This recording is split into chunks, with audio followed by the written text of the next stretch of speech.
नमस्कार दोस्तों, W set का आज का एग्ज़ाम पेपर 1 का ये आंसर की हम लोग अभी डिस्कस करने वाले हैं। तो इससे पहले हम लोगों ने जो पार्ट 1 था इसमें हम लोगों ने 31 तक क्वेश्चन आंसर कर लिए थे। अभी 32 से हम लोग देखेंगे। बाकी इसके अंदर DI, कॉम्प्रिहेंशन और रीजनिंग के कुछ क्वेश्चंस आएंगे। तो 32 नंबर क्वेश्चन जो कहा है, पूछा गया था कि ये सैम्पलिंग फ्रेम इज़ व्हाट, एक सैम्पलिंग फ्रेम की। तो ये summary of the various stages involved in designing a survey. तो एकदम ऑप्शन को छोड़ते हुए आंसर पे आ जाते हैं। तो इसका जो राइट आंसर होगा ये होगा option number C, a list of all units in the population from which a sample will be selected. Option number C होगा इसका राइट आंसर क्वेश्चन नंबर 32 का। सैम्पलिंग फ्रेम जिसे कहा जाता है कि अ लिस्ट ऑफ आइटम्स और people which forming population from which a sample was taken. तो ऑप्शन नंबर सी होगा इसका right answer. Then question number 33, the standard error is a statistical measure of what. तो इसका right answer जो होगा ये एकदम ठीक है, option number B, the extent of which a sample mean is likely to differ from, जो deviation है डिफर फ्रॉम पॉपुलेशन मीन। तो ये होगा इसका right answer option number B, population গড় এবং স্যাম্পল গড়ের মধ্যে পার্থক্যের পরিমাণ। দেন তারপরে আমরা দেখে নিচ্ছি হচ্ছে DI। तो DI में जो पूछा गया था, एक कंपनी का एक्सपेंडिचर दिया हुआ था लैक्स ऑफ रुपीज़ में और ईयर वाइज दिया गया था। तो ईयर 2014 से लेकर के 2018 तक जो कहाँ एक्सपेंडिचर हुए हैं, salary, fuel and transport, bonus, interest और टैक्सेस। तो इसके ऊपर क्वेश्चन पूछे गए थे। तो जैसे कि यहाँ पे आप लोग देख सकते हो, तो इसको समझने के लिए पहले क्वेश्चन देख लेते हैं। क्वेश्चन नंबर 34 जो पूछा गया था, what is the average amount of interest per year which the company has to pay during the period. During the period मतलब 2014 से लेकर के 2018 तक पूरे इस दौरान कंपनी ने कितना इंटरेस्ट पे किया है उसका एवरेज निकालना है। तो देखिए 2014 से लेकर 2018 मतलब 5 साल। तो 5 साल में जो एवरेज है कंपनी का इंटरेस्ट का वो हमें देखना है। तो इंटरेस्ट ऑफ लोन्स यहाँ पे आप लोग देख सकते हो 23.4, 32.5, 41.6, 36.4, 49.4। तो इन पाँचों को हमें ऐड करना था। तो ऐड करने के बाद हमें इसे 5 से डिवाइड करना था, उसके बाद जो आता वही था इसका राइट आंसर। तो इसको अगर हम लोग ऐड करें तो देख लेते हैं। तो इसको अगर हम लोग ऐड करेंगे तो ये आता 34 का, एकदम ऊपर देखिए 183.3 लैक्स ऑफ रुपीज़ कंपनी ने ये टैक्सेस ये भरे थे, इंटरेस्ट के लिए ये पैसे खर्च किए थे। तो 5 सालों में तो 5 से डिवाइड करते तो 36.66 ऐसे ही चलता रहता। तो इसका राइट आंसर ये हो जाता 36.66। ऑप्शन नंबर डी इसका राइट आंसर है। उसके बाद the total amount of bonus paid by company during the period is approximately what percent of the total amount of salary paid during the period. তো এই প্রশ্নটার ক্ষেত্রে আমার যেটা মনে হলো যে इंग्लिशের থেকে বাংলাটা একটু বেশি কঠিন। যাই হোক, तो 35 में जो पूछा गया था कि कंपनी की ने बोनस के ऊपर जो खर्च किया था कंपनी ने और जो सैलरी इन्होंने दिया था, तो सैलरी के रिस्पेक्ट में बोनस कितना परसेंट है। तो हमें पहले सैलरी को ऐड करना है, उसके बाद बोनस को भी ऐड करना है। तो यहाँ पे आप लोग देख सकते हो कि पहला जो एक्सपेंडिचर है ये सैलरी का है और उसके बाद जो बोनस है ये थर्ड जो रो है इसमें है। तो इनको हमें ऐड करना होगा पहले। तो अगर हम लोग देखें 35 को, तो बोनस अगर हम लोग ऐड करते हैं तो 17.00 आता है और अगर हम लोग सैलरी देखें वहाँ पे तो 1710 लैक्स रुपीज़ का उनका एक्सपेंडिचर होता है सैलरी से। तो इसको अगर हम लोग डिवाइड कर देते हैं तभी हमें आंसर आ जाता है कि मतलब 1710 अगर 100% माने तो 17 उसका कितना होगा 1%, लगभग 1%, थोड़ा सा एकदम थोड़ा सा कम। तो इसका राइट आंसर जो होगा ये 1% होगा। तो नंबर्स ज़्यादा थे, कैलकुलेटिव थे, उतने मतलब डिफ़िकल्ट नहीं थे। DI कैलकुलेटिव थे, कैलकुलेशन अगर आपका ठीक है तो आप आसानी से कर सकते हो। तो ऑप्शन नंबर सी होगा इसका राइट आंसर 1%। 36 में पूछा गया था कि एक्सपेंडिचर जो 2014 में कंपनी ने किया और 2018 में किया तो वो उसका कितना परसेंट था।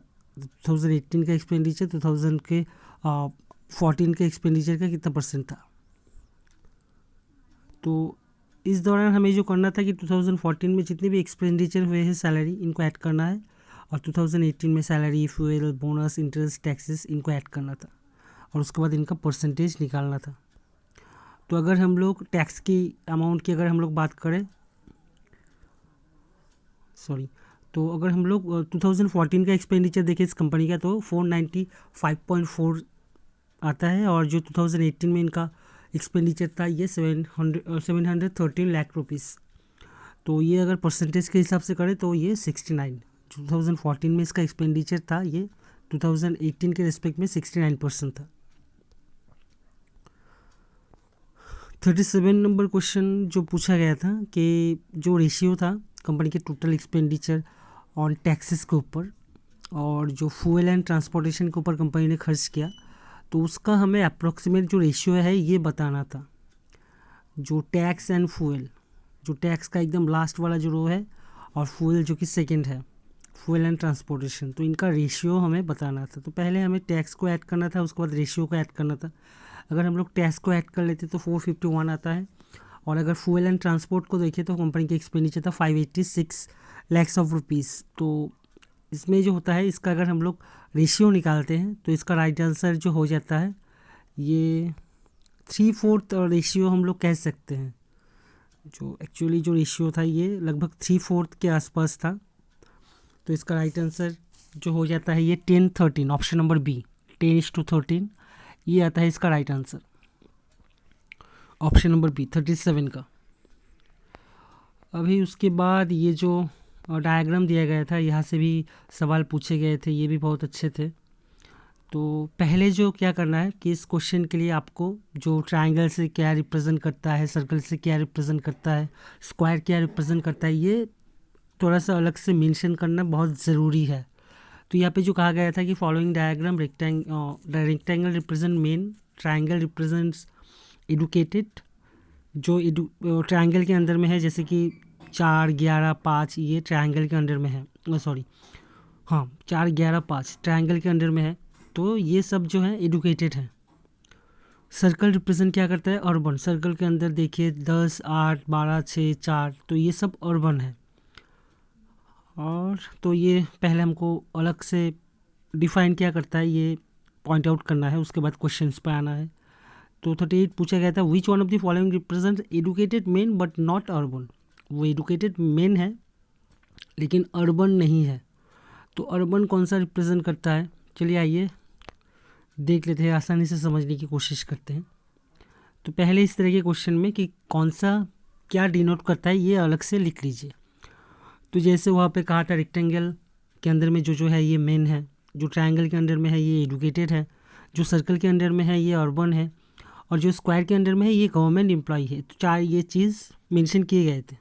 तो हमें पूछा गया था कि मेन है और वो एडुकेटेड भी है लेकिन अर्बन नहीं है, मतलब सर्कल के अंडर में नहीं आएंगे।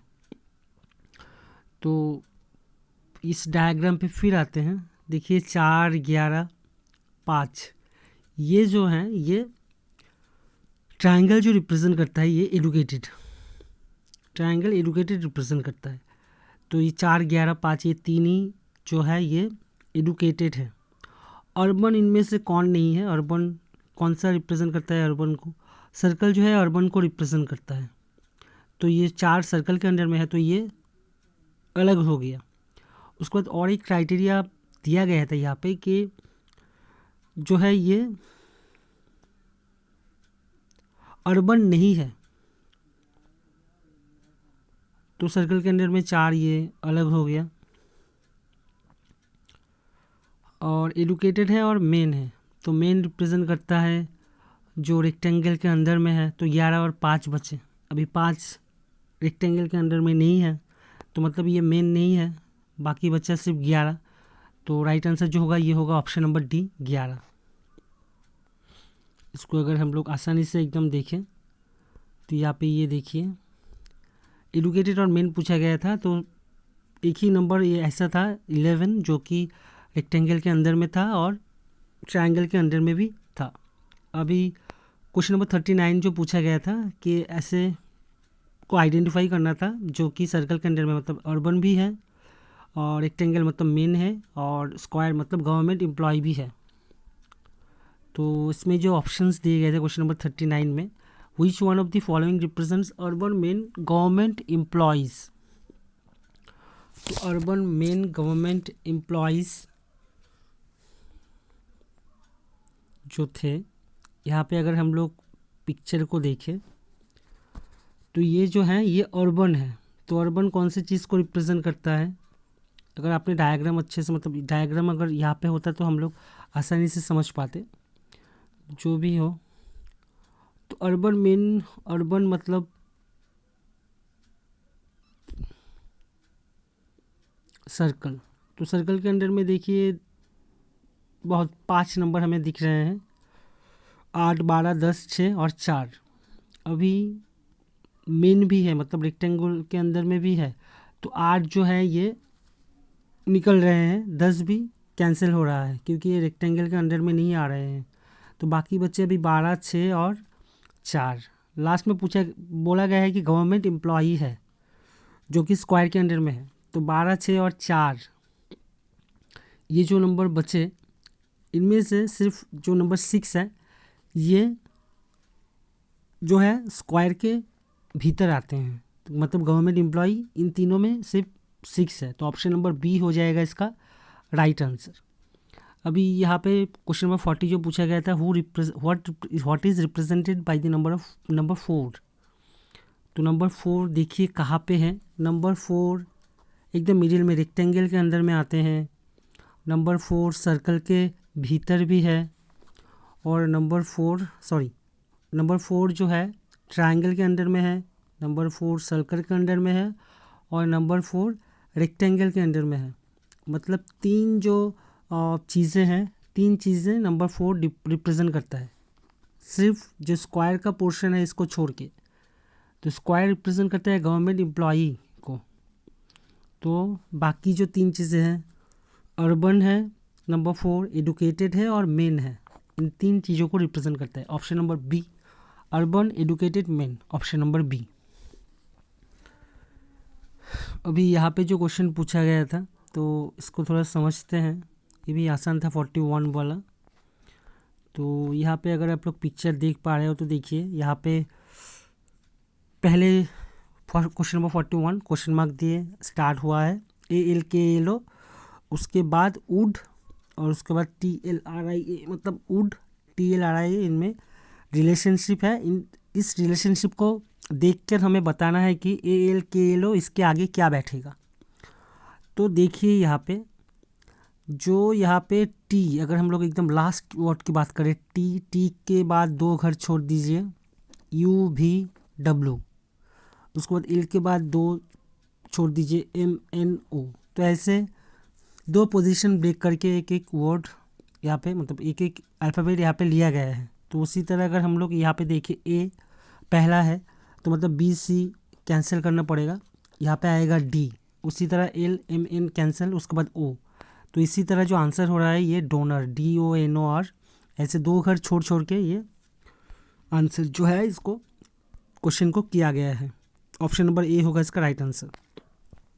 उसके बाद क्वेश्चन नंबर 42 के बारे में हम लोगों ने इससे पहले वीडियो में भी डिस्कस किया है कि जो गैप बन रहा है ये डिक्रीज़ हो रहा है। तो लास्ट गैप जो होगा 11 का होगा, तो 74 के साथ 11 ऐड करेंगे तो 85 आ जाएगा, option number C.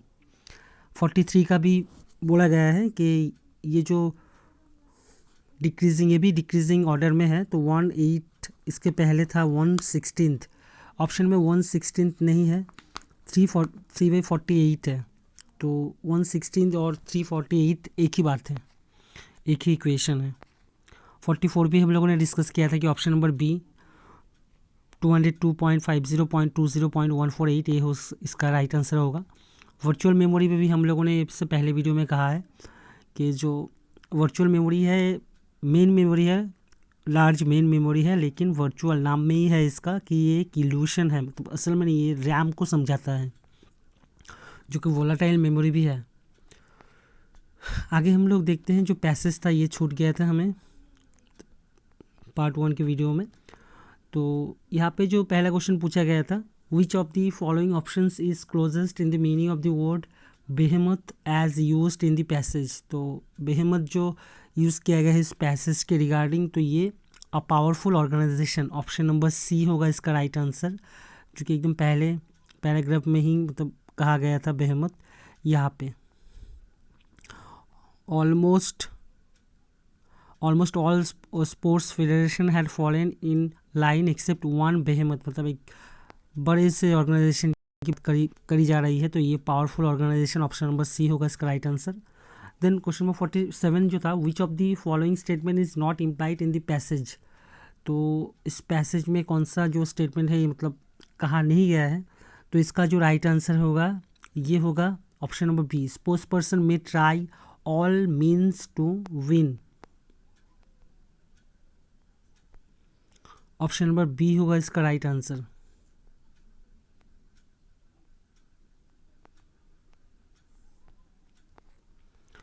Then 48 according to the author the board of control for cricket in India, तो ऑथर ने BCCI के बारे में क्या कहा है कि BCCI अनविलिंग थी टेस्ट करने के लिए अपने प्लेयर्स के ड्रग टेस्ट को, तो ये होगा नहीं, ऑप्शन नंबर ए आंसर नहीं होगा। was reluctant to accept any of the conditions of NADA, was forced by the sports ministry to accept NADA's condition, तो यहाँ पे फोर्स नहीं किया गया था, एक मीटिंग हुआ था, तो ऑप्शन नंबर सी ए ये सब होने के चांसेस है नहीं। was being over protected of his players, तो उतने भी मतलब ओवर प्रोटेक्टेड नहीं थे। अंडरस्टैंडिंग के बारे में कहा गया है पृथ्वी शॉ के टेस्ट के बाद, जो इसका राइट आंसर है ये option number B, was reluctant to accept any of the conditions of NADA, option number B. Then question number 49, which of the following best reflects the author's view of human conduct, तो इंसान के behaviour को लेके author का जो मतलब thinking है ये कौन सी चीज़ को मतलब समर्थन करता है, तो पहला जो ऑप्शन है यही होना चाहिए, which is ideal regarding human conduct may not always be practical, तो ये मोटा मोटी इनका जो पॉइंट ऑफ व्यू था ह्यूमन कंडक्ट को लेके, तो ये ऑप्शन नंबर ए होना चाहिए क्वेश्चन नंबर 49 का आंसर। और क्वेश्चन नंबर 50 जो था कि इनमें से कौन सा मेटाफोर नहीं था, तो match fixing, option number B match fixing इसका राइट आंसर। तो आई होप आपको समझ में आया होगा, मतलब आपने कैसा एग्ज़ाम आपका गया है, आपका पोजीशन क्या रहने वाला है, इसका एक बेसिक आइडिया शायद आपको हो जाएगा। तो क्वेश्चन का जो लेवल था पेपर 1 का, इसको मतलब ठीक है, इजी टू मॉडरेट हम लोग कह सकते हैं, तो उतना हार्ड नहीं था। तो कट ऑफ जो है ज़्यादा से ज़्यादा पिछले साल से अगर ज़्यादा हुआ भी तो 0.5 या मैक्सिमम 1% ऊपर जा सकता है, बाकी नहीं तो सेम ही रह सकता है। और अगर वीडियो को आप लाइक कर दिया है और अगर आपने सब्सक्राइब भी कर लिया है तो ज़रूर बेल आइकन को प्रेस कर दीजिएगा, क्योंकि अगर बेल आइकन को नहीं प्रेस करेंगे तो अगले वीडियो का नोटिफिकेशन आपके पास नहीं पहुंच पाएगा। Thank you so much.